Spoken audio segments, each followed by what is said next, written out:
नमस्कार विद्यार्थी मित्रांनो, मी श्री सचिन पुरुषोत्तम वडीचार, सहाय्यक शिक्षक, जिल्हा परिषद प्राथमिक शाळा लोधीटोला, केंद्र दवणीवाडा, पंचायत समिती, जिल्हा परिषद गोंदिया. स्वागत करतोय आपल्या आजच्या तासिकेमध्ये. आज आपण इयत्ता 5वीच्या भाषा या विषयात व्याकरण या घटकाअंतर्गत काळ व काळाचे प्रकार हे उपघटक अभ्यासणार आहोत. चला विद्यार्थी मित्रांनो, सुरू करूया तासिकेला. काळ हे व काळाचे प्रकार हा विषय सुरू करण्यापूर्वी आपण काही शब्दांचा आधी अभ्यास करू. बघा, खातो, गाते, धावला, उडी मारणार, अभ्यास करीन, हे जे सर्व शब्द आहेत, हे सर्व शब्द तुम्हाला कशाची आठवण करून देतात? क्रियेची. अगदी बरोबर. बघा, खातो हा शब्द खाण्याची क्रिया लक्षात आणून देतो. धावला, गाते, उडी मारणार, अभ्यास करीन, हे सर्व शब्द आपल्याला कोणती नाही कोणती क्रिया ची आठवण करून देतात. आता बघा, ज्या शब्दातून क्रियेचा बोध होतो त्याला आपण काय म्हणतो? क्रियापद. अगदी बरोबर. आणि हे क्रियापदच महत्वाचे आहेत कशासाठी? काळ ओळखण्यासाठी. जसं उदाहरण बघा, लिहिला हा सुद्धा एक शब्द आहे जो आपल्याला लिहिण्याची क्रिया लक्षात आणून देतो. म्हणजे हा पण क्रियापद आहे आणि ह्या क्रियापदावरूनच आपल्याला काळ ओळखता येतात. काळ म्हणजे नेमकं काय? तर काळाची आधी व्याख्या समजून घ्या. आपल्याला काय? वाक्यात दिलेल्या क्रियापदावरून क्रियेचा आणि ती क्रिया कोणत्या वेळी घडली आहे याचा बोध होतो, त्याला काळ असे म्हणतात. म्हणजे इथं स्पष्टपणे सांगितलेलं आहे की क्रियापदावरून आपल्याला काय लक्षात येते? ती क्रिया कोणत्या वेळी घडली आहे हे लक्षात येते आणि ती क्रिया ज्यावेळी घडली असेल त्यावरूनच काळ ठरत असतो. आता बघा, उदाहरणार्थ इथं तुम्हाला काही वाक्य दिसतील. इरफान वेगाने धावतो. बघा, इथं धावण्याची क्रिया लक्षात येते.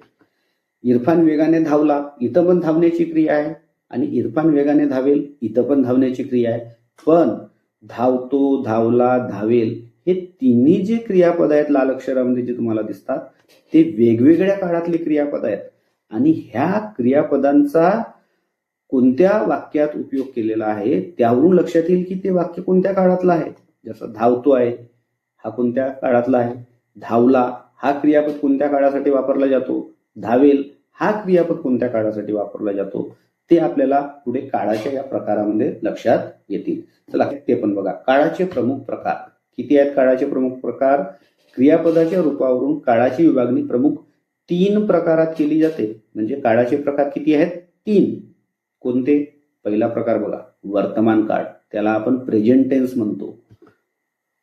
दुसरा प्रकार बघा, भूतकाळ, त्याला आपण पास्ट टेन्स म्हणतो.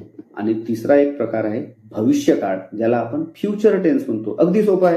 काळाचे प्रमुख प्रकार किती? 3. कोणते? तर वर्तमान काळ, भूतकाळ आणि भविष्यकाळ. आहे की नाही सोपं? चला आता या तिन्ही काळाच्या प्रकाराचा आपण टप्प्याटप्प्याने थोडक्यात अभ्यास करू. पहिला प्रकार आपण अभ्यासून घेऊ. काळाचा पहिला प्रकार कोणता बघितला आपण? वर्तमान काळ. वर्तमान काळ कशाला म्हणायचं? एकदम सोप्या भाषेत, वाक्यातील क्रियापदावरून क्रिया आता घडत आहे असे समजल्यास तो वर्तमान काळ असतो. म्हणजे क्रिया केव्हा घडत आहे? आता. आता जी क्रिया घडत आहे असं जर आपल्याला वाक्यात लक्षात येईल तेव्हा समजायचं ते वर्तमान काळ आहे. मग हे ओळखायचं कसं? तर सोपं आहे. बघा, मी आंबा खातो, इथं खाण्याची क्रिया आता सुरू आहे हे दाखवत आहे. त्याच्यातलंच एक उपप्रकार असतात, त्या वर्तमान काळातले पण 4 उपप्रकार आहेत, ते नंतर अभ्यासू आपण. पण साधा वर्तमान काळ हा जो तुम्हाला लक्षात ठेवायचा असेल तर मी आंबा खातो म्हणजे खातो. दुसरं वाक्य बघा, ती गाणे गाते आणि आम्ही अभ्यास करतो. सरळ सांगतात की ही क्रिया केव्हा चालू आहे? बाबा आता चालू आहे. म्हणजे क्रिया आता जर घडत असेल तर तो वर्तमान काळ. आणि तो ओळखायचा कोणत्या क्रियापदावरून? तर खातो, गाते, करतो, जातो, येतो, बसतात, खेळतात.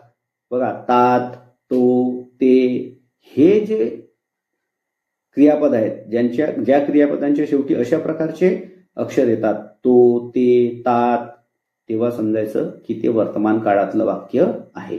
खात आहोत आपण. दुसरा जो प्रकार आहे भूतकाळ. तर भूतकाळ कशाला म्हणायचं? भूतकाळ म्हणजे भूतवित नाही बरं का. भूतकाळ म्हणजे क्रियापदाच्या रूपावरून क्रिया पूर्वी घडून गेलेली आहे, म्हणजे आधीच क्रिया पूर्ण झालेली आहे. हे जेव्हा आपल्याला लक्षात येते तेव्हा त्याला भूतकाळ असे म्हणतात. कशावरून? क्रियापदाच्या रूपावरून तिथं क्रियापदाचे रूप कोणतं होते बघा वर्तमान काळात? खातो, करतो, जातो, उठतो, बसतो. भूतकाळात कसे असतात ते बघा. मी आंबा खाल्ला म्हणजे मी आंबा खातो, त्याचं काय झालं आता? मी आंबा खाल्ला म्हणजे माझी क्रिया पूर्ण झाली. तिने गाणे गायले म्हणजे गाणे गाण्याची क्रिया तेव्हा ती गाणे गाते असं होती. आता काय झालं? तिने गाणे गायले म्हणजे गाण्याची क्रिया पूर्ण झालेली आहे.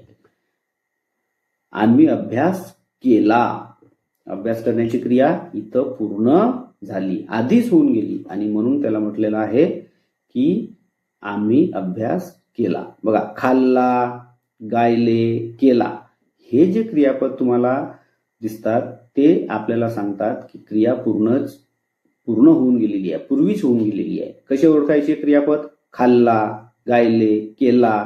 तिसरा प्रकार जो आहे काळाचा तो आपण समजून घेऊ.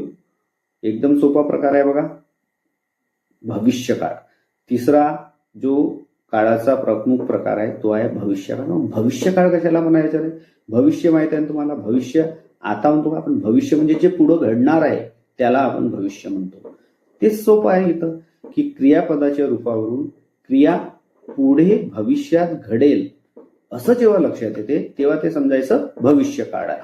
बघा त्याचे सोपे उदाहरण, मी आंबा खाईन, ती गाणे गाईल, आम्ही अभ्यास करू. किती सोपं आहे.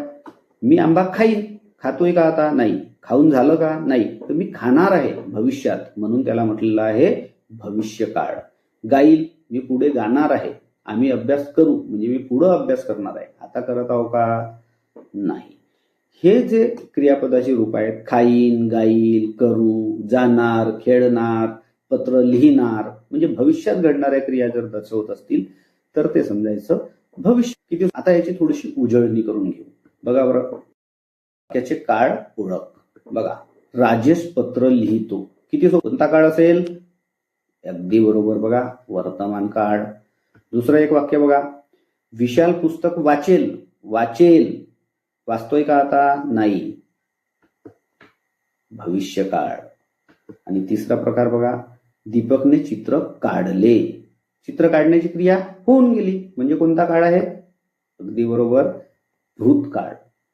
अशा प्रकारे आपण काळाचे तिन्ही प्रकार अभ्यासले. आशा करतोय तुम्हाला ते समजले असतील. एवढंच आजच्या या तासिकेमध्ये आपण बघूया. तासिका आपण इथंच संपवूया. भेटूया पुढच्या तासिकेमध्ये. धन्यवाद.